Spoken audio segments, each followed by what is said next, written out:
Hey everyone, my name is Dr. Roshan Ramnarayan and welcome back to the classroom where you, me, and my trusty whiteboard go through matters of the body, mind, heart and spirit in a relatively easy to understand format that we can all sort of learn and share from. Today's lecture is a really nice one that we could all relate to. It's a lecture on how to build vitality.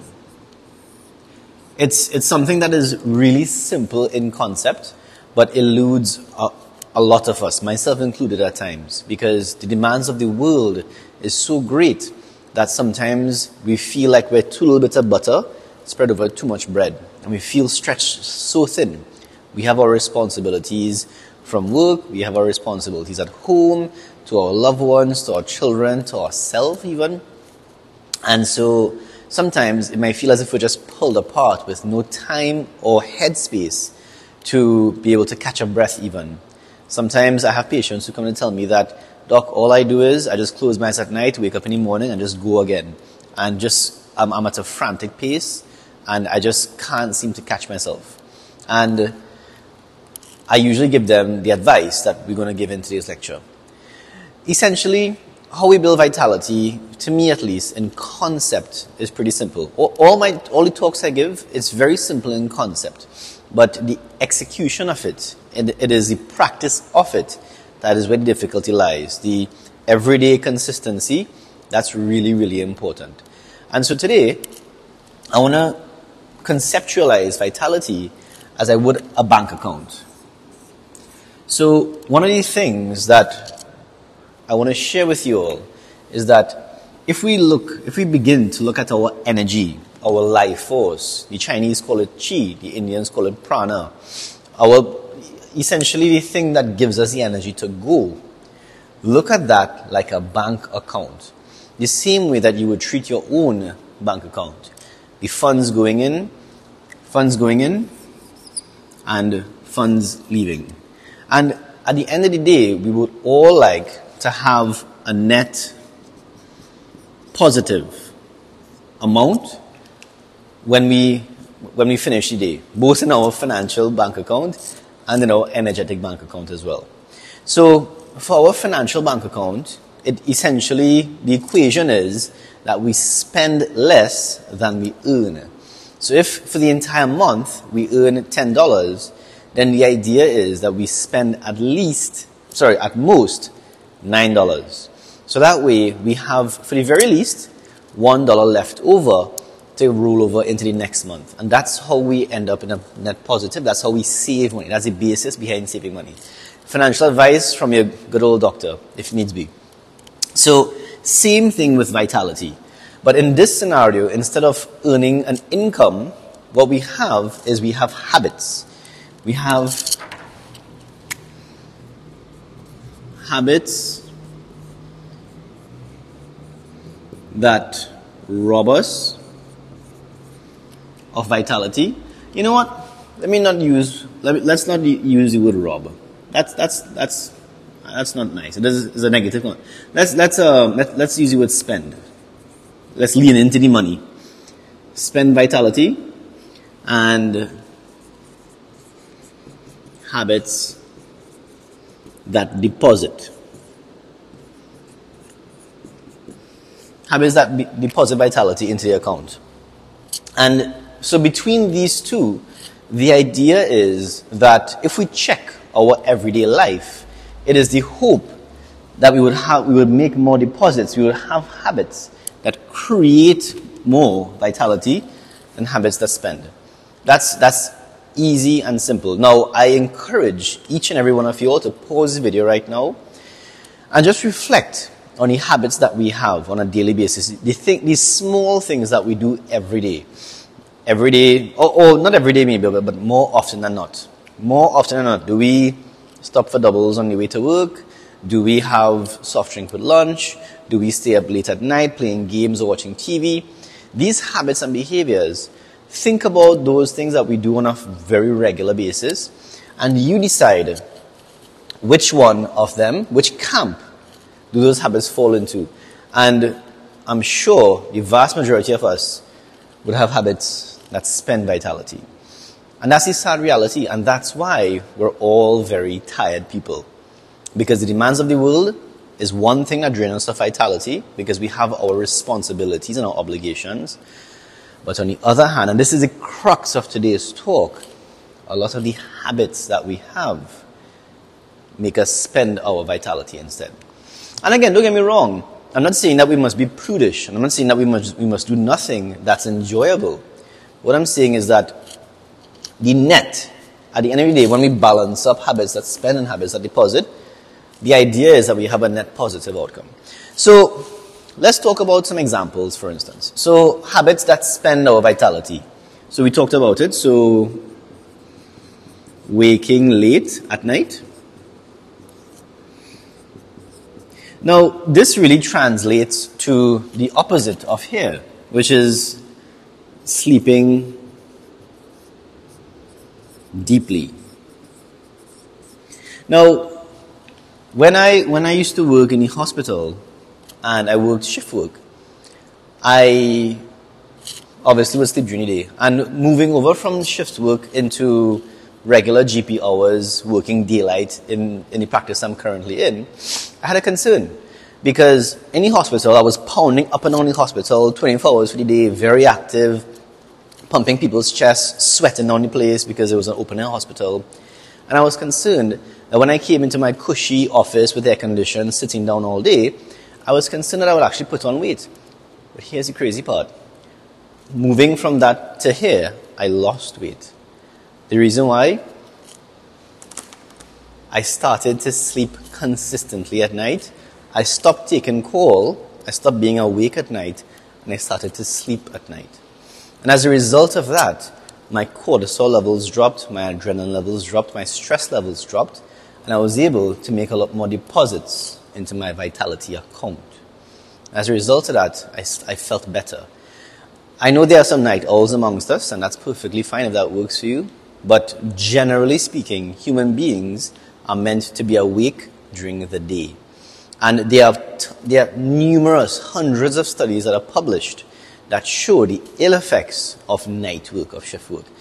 Night shift workers have a much higher incidence of diabetes, cardiovascular issues, being overweight, all of those stuff. And it's just because we wake late at night. And it's a huge, huge drain on our vitality. And as we all know, it can never make up for night rest. Day rest can never make up for night rest.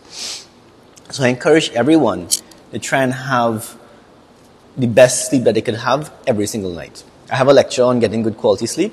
Winding down is really important because every morning they teach us from small that we have to gaze up for the day, but no one teaches us that we must wind down for the night. So I have a good winding down video you can check out if you like. And so I put this first because sleep is our superpower. Sleep is one of the biggest things that we can use to deposit into our vitality account. When we sleep, we repair ourselves. When we sleep, our mind settles. There's a librarian that comes out at night and organizes all of these thoughts and memories from the day so that we remember it and it retains in our memory. Sleep is the best thing we can do for vitality. 100% of my burnt out patients and my patients who are lacking in vitality, 100% of them don't sleep well. 100% of them. We fix sleep and we fix a large part of the vitality problem. That's why I put this one first. Another one, for instance, habits that spend vitality. Poor diet versus, of course,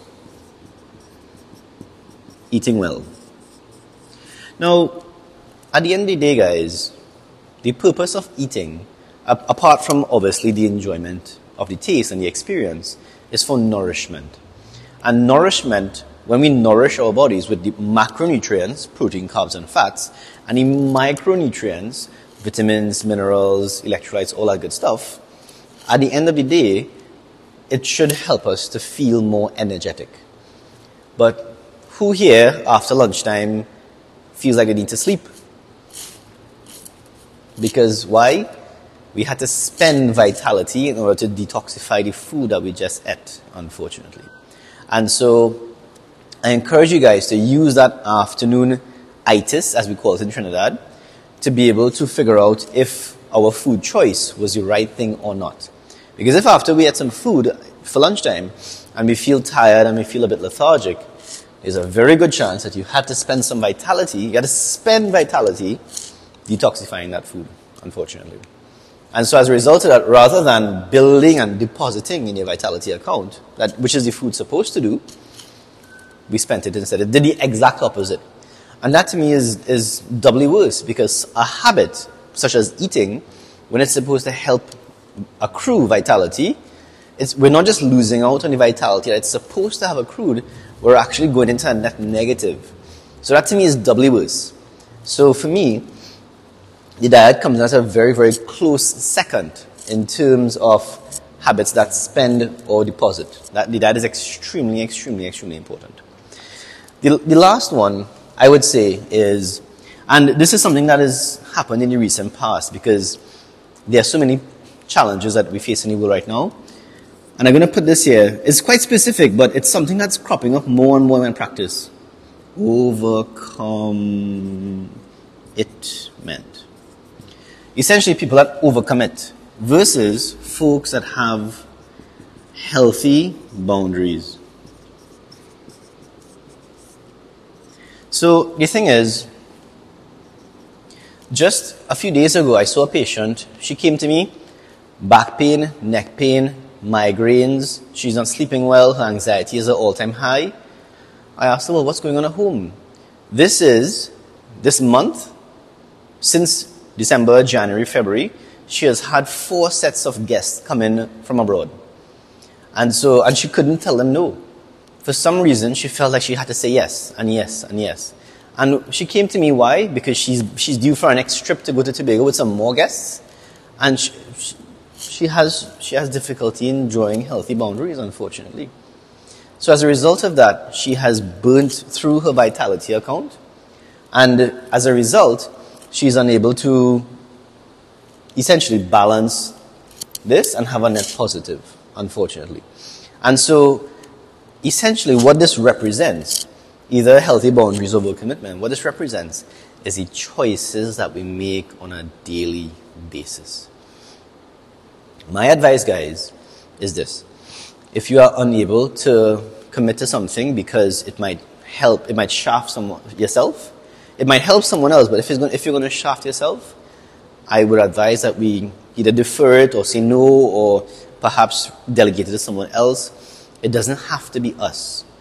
And I'm not saying be closed off to everyone. But what I am saying, however, is that we don't shaft ourselves to help someone else. That's really, really, really important. Because if we shaft ourselves to help someone else, then we go into a net deficit. And that's a really important thing to be mindful of. So apart from these 3 categories, or these 3 examples, there are 2 that I want to make special mention of. The first one is exercise. Where does exercise fall on this? And what I will say is that it can go both ways. Because just the right amount of exercise could actually help with our vitality. You get the blood flowing, you increase cardiovascular fitness, you perhaps sleep better, you get that endorphin rush. So there could be some positives. However, if someone is burnt out and totally exhausted and push themselves to exercise because that's what they do, then you start spending now that vitality in the quest for physical fitness. So if you're burnt out and you're exhausted, but then you beat your body into exercising more, then you're spending vitality in order to exercise, rather than exercising lightly in the correct time will actually help with vitality instead. So depending on the type of exercise that we do, it could go either way. The last thing I'd like to mention in this lecture is actually, I'll use the word caffeine. Caffeine. So, a lot of us drink tea and coffee, right? And myself included. I used to have 1 cup of coffee every day for a long time. And what I found was caffeine became, and it was a cup of brewed coffee. I would grind my own beans and whatnot. But what I found was caffeine was a painkiller for my tiredness. That's what I saw caffeine as. And so that's when I decided to stop caffeine regularly. So a couple of times for the week, I would have a cup of tea, just regular black tea, no milk, no sugar. But I would do that once I'm okay. If I didn't sleep well, if I'm really tired, I will not have caffeine.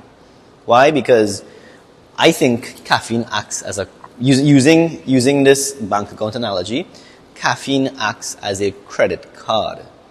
It allows us to rack up a big, big vitality debt. And when it's come time to pay, we pay in the form of physical illness. And so, don't get me wrong, I'm not disparaging caffeine. What I am saying, however, is that we need to be mindful and responsible in our use of caffeine. Because, for me at least, if we don't sleep well, then we have some caffeine in the morning, we perk right up, and we go through the day. Sometimes we might have a cup of tea in the afternoon, sometimes we have a cup of coffee in the afternoon, whatever it may be. But again, we are sending our vitality account into overdraft because caffeine allows us to do things that we should be too tired to do. And I want to impress upon you that statement because where is our priority? Is our priority in being productive? Is our priority in getting the job done? Or is our priority health and building our vitality account so that we don't need caffeine in order to be productive? And so when it comes to caffeine, guys, my advice is this. Let us allow ourselves to feel tired sometimes. Let us allow ourselves to feel sleepy sometimes.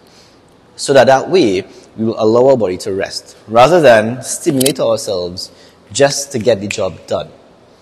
That to me, we're doing ourselves a disservice in the long run. And again, we develop anxiety, palpitations, we develop burnout, all of those things through excessive caffeine use. And again, I'm going to be very clear here. 1 cup of coffee every so often, a cup of tea every so often is not a bad thing. Just like with exercise, the timing and the amount. Same thing with caffeine. The timing and the amount. So for me, I'm very, very responsible with my caffeine use. I say to people, if someone needs caffeine to get started during the day, something is not right. Whether they're not sleeping well, whether they have too much responsibilities, whatever it may be. But if they absolutely need caffeine in the morning, I would strongly suggest that they take a look at what's going on in their life and why is it that they absolutely need a stimulant just to be able to live and to get through the day. The purpose behind that reflection, guys, is so that we could look after our health and wellness in the long run, rather than just trying to get over each day. Stop. Let's look at our vitality account and see the habits and behaviors that might be robbing us of our vitality. And so that way, the next time we feel extremely tired, we don't have to wonder, well, how come I'm so tired? We now have a very clear idea of things that take away from our vitality account and add to our vitality account, and things that could swing either way. So my hope is, guys, the concept today is let's just take a look at our habits and behaviors that could affect our energy levels and our vitality. And again, as with all my lectures, easy in concept to understand, but it requires a certain amount of discipline to be able to execute. So think about the importance of it, and with that being said, execute it. So if there's any questions or concerns, you can shoot me a comment. I try to respond to every single one. If there's any video requests, you can shoot me a comment as well. But until then, class dismissed.